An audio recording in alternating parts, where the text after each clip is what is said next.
All right, what's going on, everybody? So today we're gonna dive into pretty much a breakdown of where to start, what you're looking at, and our perspectives on going through season one and where we will likely start next season, or good places of if you're when Isengard go here, that kind of stuff.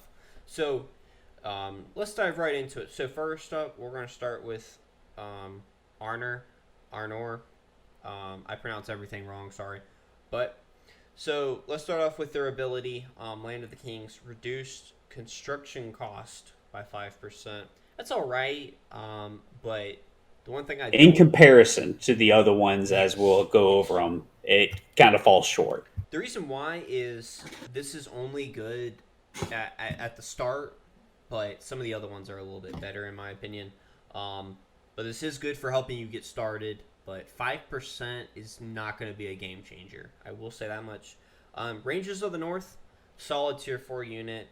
I would put them up there, top 3 or 4 in all of the 10 factions we've got. So, really good unit, solid stuff. Their positioning on the map. So, where Yeah, they're let's talk about that. yeah, Yeah, so the position on the map, they are in a complicated spot to do. Like, it's almost like they have to quickly take over one spot. So they've either got to go to Isengard, they got to go to Linden, or they got to go to um, Linden or Agmar. Agmar, sorry. So you've got to go to one of these three spots and conquer them quickly, because if not, they're gonna swallow you up. So you have to, like, in this game, it's good to position yourself in a corner. That's the way I've found that every start, Erebor has done really solid.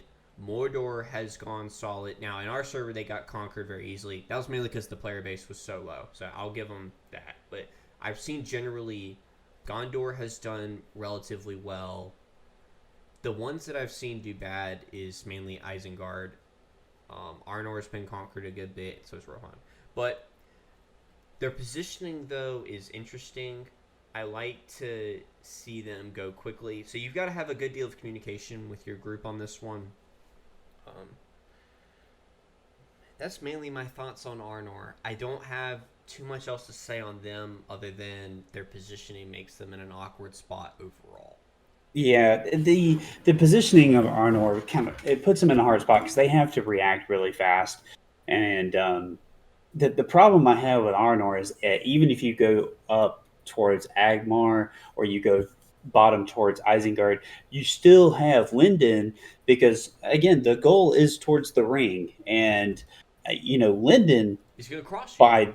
by their location they have to cross somewhere to get to the ring, and so they're either going to go through you as being Arnor or they're going to have to go through Isengard or Agmar. Either way, you're somewhere caught up in that loop, Yep. which really just kind of ties us into Linden.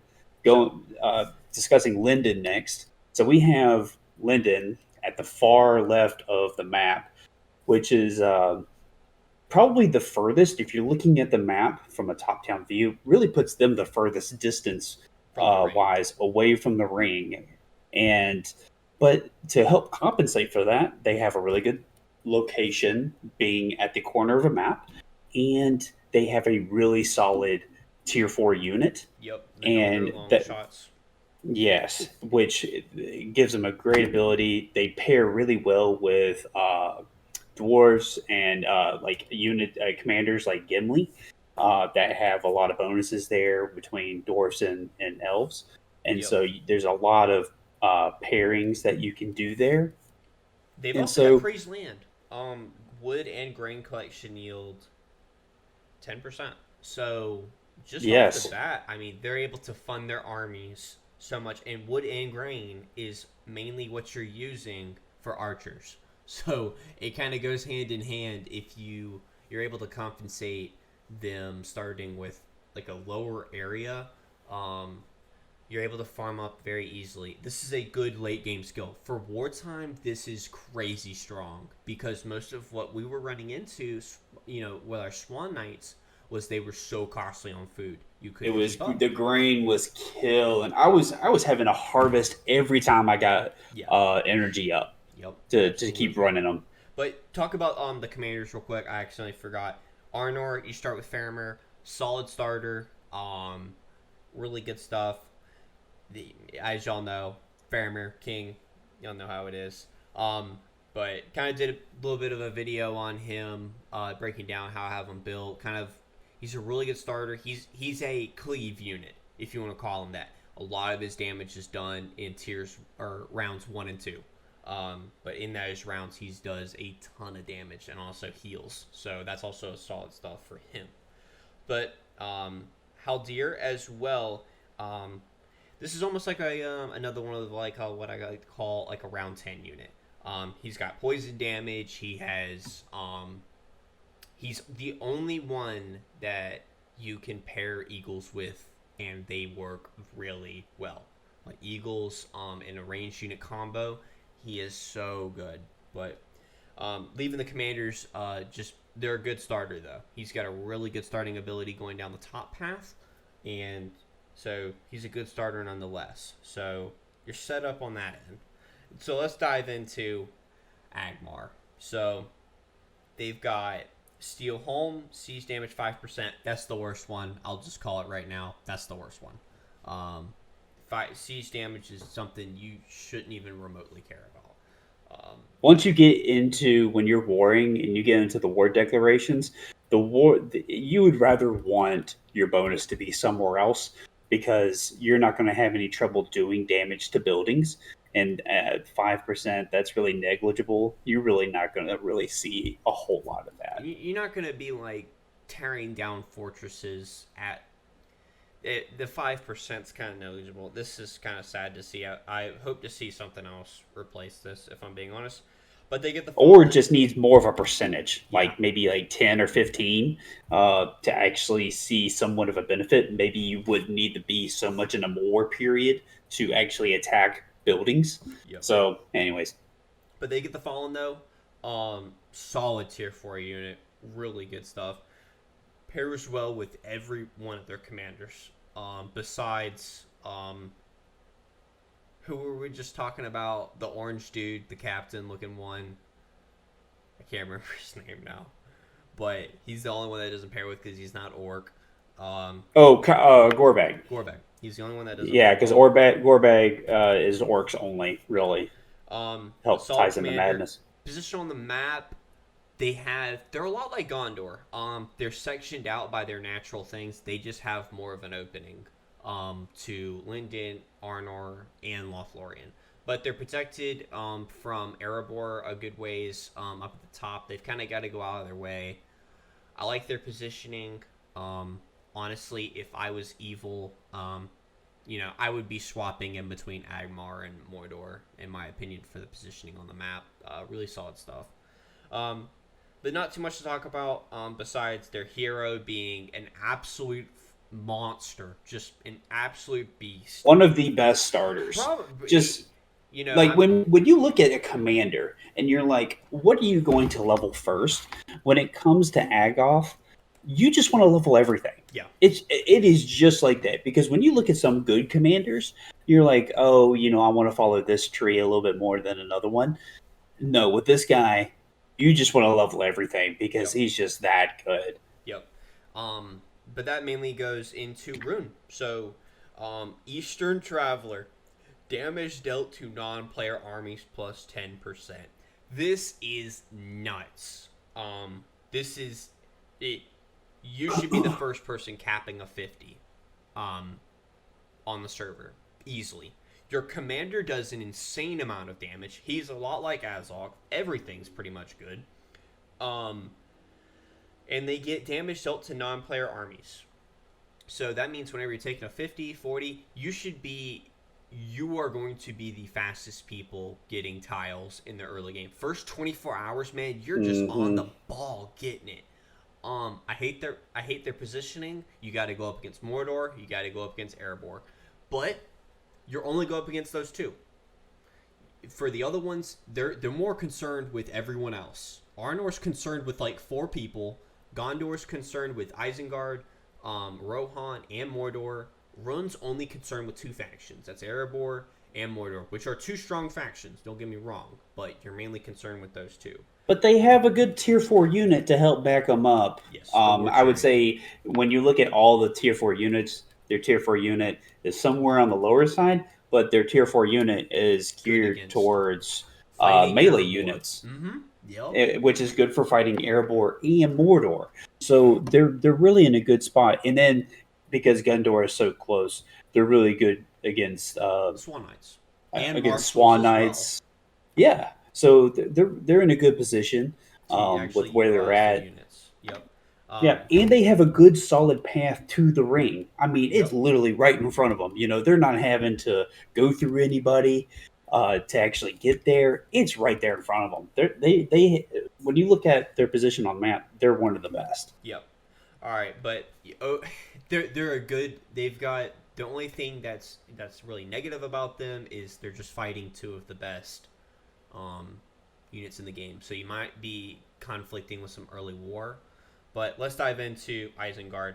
So conscription cost -10% right off the bat. That's probably rank 1 or 2. There is in wartime, Yes, even starting the early game. This is nuts. This is so good at every stage of the game. Where Run, it's not based towards PvP. This is good at all stages of the game. This is good at all stages of the game. Their tier 4 unit, as you've seen in the video prior, they're situational, but you can make them work with this commander. Absolutely. The commander that starts with it. He's got a lot of passives that go towards the units that he builds around. Their positioning on the map is their hardest thing to get around. They're fighting the most people. They're fighting Gondor, Rohan, Lothlorien, Arnor, and Lindon. I think in every server I've seen them get just destroyed. On our server, there's only one server I've seen where they actually have won, and that's because it's either do or die. They're in a do or die situation because they're immediately put at odds with so many people that they either have to expand quickly or they're you can't Linden's bunker going to with come them. up. Linden's going to come up. They're going to beat them. Nora's going to come in. They're going to wipe them out. Rohan could expand out into them. It's a tough situation to be in. So when you they got somewhat of a clear path to the ring, but it really doesn't mean a whole lot if you can make it to the ring and you've got everybody that is Killing just you. going to swarm on you, Yep. and you won't even make it to the ring. But yeah, their commander to start with is not my favorite. I'll be honest, but to be honest, I would take him over probably Haldir. In my situation, I like him. He's got a really good top path, or I should say, a starting top tier path. So he's a good commander overall, and he's really good with Uruk-hai. So if you've got a good Uruk-hai army going, he's so solid. But so let's dive into Mordor. So, probably the best positioning on the map. They have such a good position. Such a good position. Um, Tier 4 unit as well. Ravengers, just like we talked about. So good. Such a good unit. Land of Darkness, resource production plus 5%. So that's everything. So it's going to help fuel your entire war army effort. Not as much in the starting as the conscription cost. I probably would take the conscription cost over resource production because you're mainly now. But I will say though, it helps you with all of your buildings because this is so good for all of your building stuff. So, but they do get Gorbag to start. He's a really good one. You just can only use orcs to really make him max efficient because you don't want to be causing madness to your to any other units as well. But overall, though, good stuff. I just like their positioning on the map really well, and they get access to Fellbeast, and they get access to the elephants. So they kind of. I mean, they get everything. They get everything. It's really crazy. They get some of the best power to start with, and you have two zones that are immediately behind them that you can expand into for the keeps. And pretty that much you can three get too more down the south. Yeah, To the elephants. Yeah, and so you have really good access to special units, the Felbies, the Elephants, and the Ravengers for your tier 4 units, which puts them in a really good spot for being able to make a whole lot of different armies for different situations. Yep. And again, really clear shot towards the ring. You don't have to run through anybody. You might have to be the first to get there. That's not as clear as it is for Rune, but for Yeah. Mordor, they're in a really good spot for the ring. Also, one thing I'd like to mention too is all of your PvP fights, if you're defending your nation, are going to be pincered. We ran into it. It was pretty much pincered in every one. The Black Gate and the Smorgul. Otherwise, you have to go all the way around. So they have such a good defensive position. They have the best positioning on the map, in my opinion. Erebor is probably right up there with them, which we're actually going to lead into right now. So, Sons of Durin, conscript time, minus 5%. So, what is that off of 60 minutes? 5% off of an hour? Because I'm trying to base that off of 5%. 10% would be 6 minutes, so 3 minutes. So you get 3 minutes off of an hour conscript. That's negligible. Yep. That's not anything to really. Oh man, that's the reason why I want to go there. Yeah. The Iron Warriors, and their starting position are what you're aiming for right here. I'll go and tell you. Also, your starting commander, Dalwyn, such a solid starter. I mean, he gets the top path and the bottom path are both pretty solid. Top path more so, but the bottom path is really good for sustain. He's a really good starter. He without a doubt probably does the most damage out of all of the starting commanders. For sure. Yeah, with Durin's blood. Which like just puts all your skill damage on steroids. Yep. Dalwyn is definitely one of the best starters, and so very clear path towards the ring. And then you have, Lothlorien kind of starts in a weird spot. We'll get to them here shortly, because you can see here on the map they're really kind of broken up with their starting position, and so you could easily expand into Lothlorien and then continue your way towards the ring. You've got a very clear path. You've really got just Rune that may expand into you, or honestly chase you to the ring. And so, very, very good positioning on the map. Yep. So let's move right into Lothlorien. So you also start with Haldir. I like their Elven Wisdom, Commander XP gain plus 5%. I don't know how I feel about this one. It's right there in the middle. They get tier 4 March Wardens. We've kind of March Wardens is a very solid unit. Yeah, very, very good. But when you look at the whole list of tier 4s, their unit is somewhere in the top 3, top 4, possibly. Yeah, they're just also competing against all the other ranged ones, which is Rangers of the North and what are the other ones? The London long shots. But when you look at their positioning already, because of how they've got such an odd start. I haven't started. Lothlorien has done really well though on the servers that I've looked. They've done really well. So overall though, they have a good start apparently. Better than now. I do think a lot more people have gone Lothlorien, like just picking them outright. People of course like to do the Alps. So they've got a good start with their commander having good experience gain at the start. I would definitely take Run the damage done to tiles, because that's what you're comparing, right? Oh yeah. Damage done to tiles, which is going to essentially equivalent to more experience because you're killing more tiles. So I like it, but I think some of the other nations' effects are a little bit better, and also it doesn't help at all PvP. And at the end of the game, that's what matters, is the PvP impact of all of your units. So they've got an odd start, but I think a lot of people are starting them, so it kind of makes up for the fact that they're so spread out. But a good tier 4 unit. They start with Haldir, solid starter. Let's go over to Gondor, where we started. So, we start in a good spot. I can't stand the tier 4 unit. Faramir's godlike. We all know that. But Land of Stone, construction time minus 5%. This is at ninth place because the other one was siege damage. This is at ninth place, okay? This is at ninth It's place. pretty bad. It's pretty bad, this guys. Is, like, this is only useful at the start. This isn't useful at any point of the game, okay? I was about to say, just don't cut it any slack at all. It's horrible. This isn't any good, okay?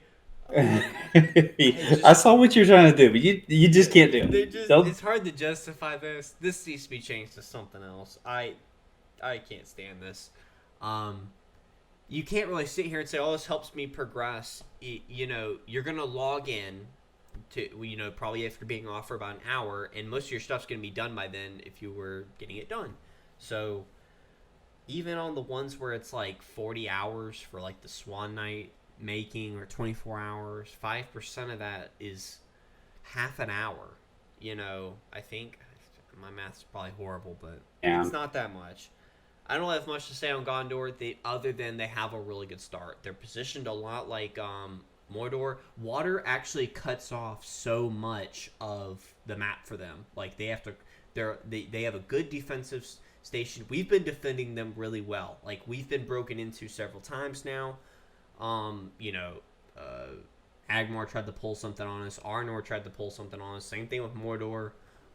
They have really good defensive positions. Yeah, there's a lot of pincer points like you were discussing earlier, what like Mordor has that Gondor has, and it's through tunnels. You can't really see them that well on the map, but there's a couple of different tunnels that lead from Rohan into Gondor, and then I think there's also one point from Isengard into Gondor. Yep. Which, if you're looking at the map, we're so used to seeing it from our side. We've expanded all the way to the left, like underneath Isengard.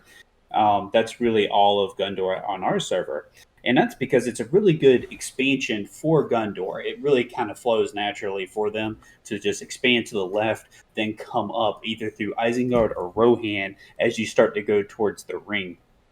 Now, the other really redeeming quality that Gondor has is the access to the ghosts, the Oathbreakers. Yes. The Oathbreakers.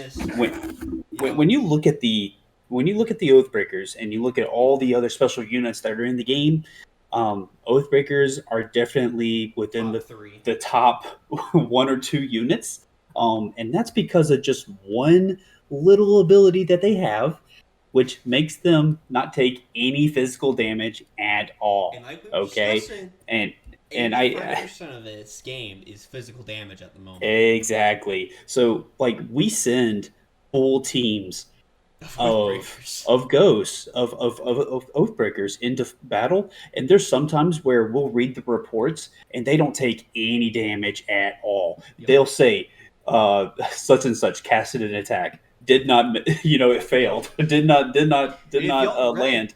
The reports of whenever I was going through the video on the Oathbreaker assault, one of my first videos, that was that was what I was laughing so hard about, was that they didn't even hit the units. It was and it's nasty so well with Aragon.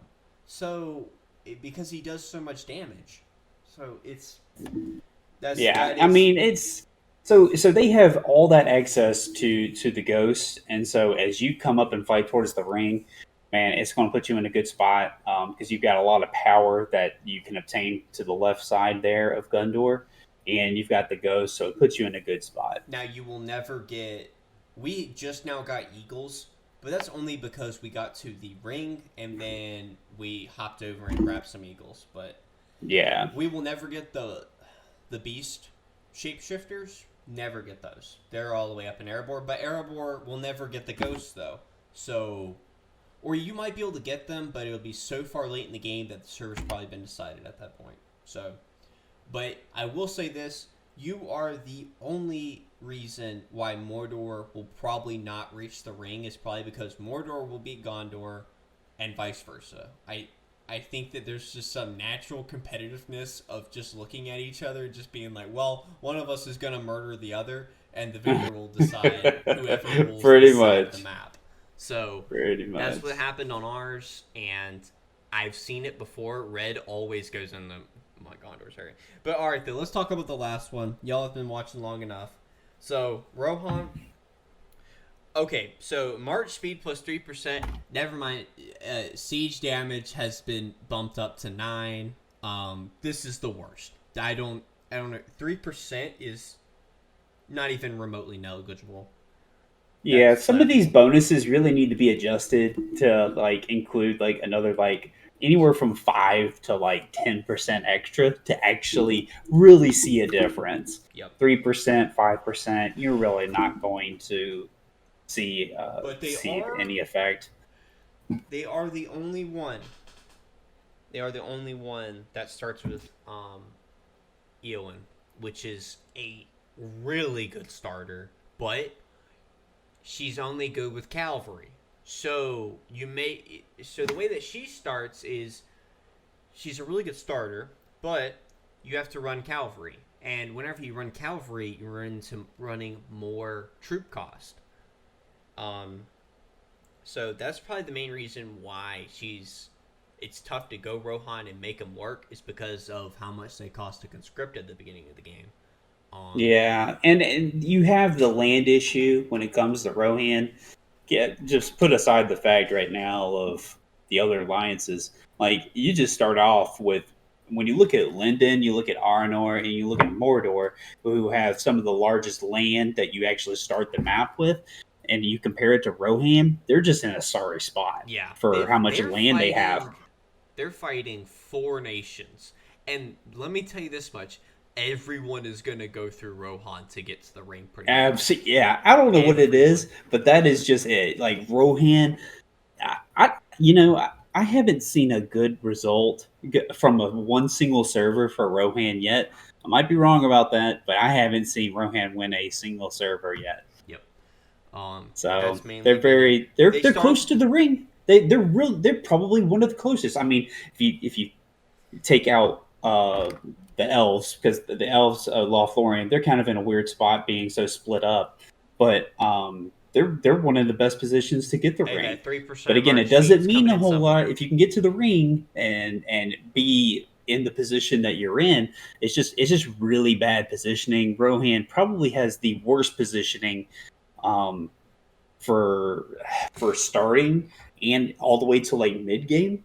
Has some of the if they can get past the first stages of the game, I think they'll be all right. But that's typically when they'll be wiped out. But they do get the marshals, which are so strong.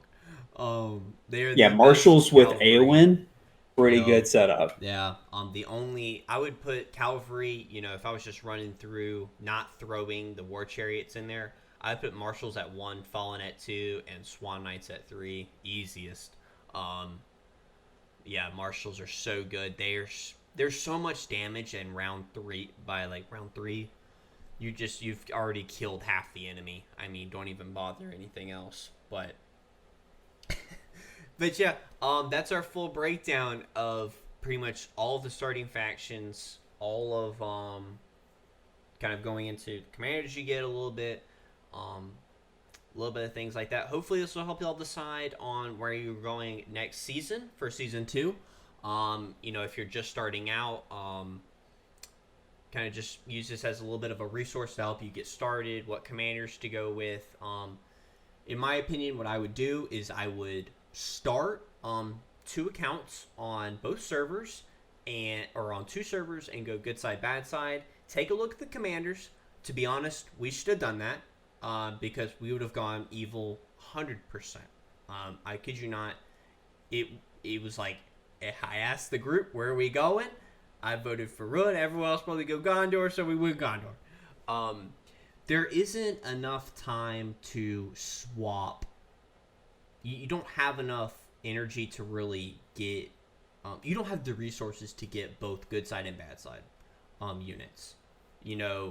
You're gonna start good side. You're probably gonna stay good side because all of your commanders are on good side. So If you It's start, depending upon how much money you spend on the game, because there's different levels of free to play or pay to and win. pay to play. Yeah. Like, you can of course spend bakoodles of money on gems and just do 5 pulls of things, and then you could do the packs where they give you coins and then give you occasional gems each day.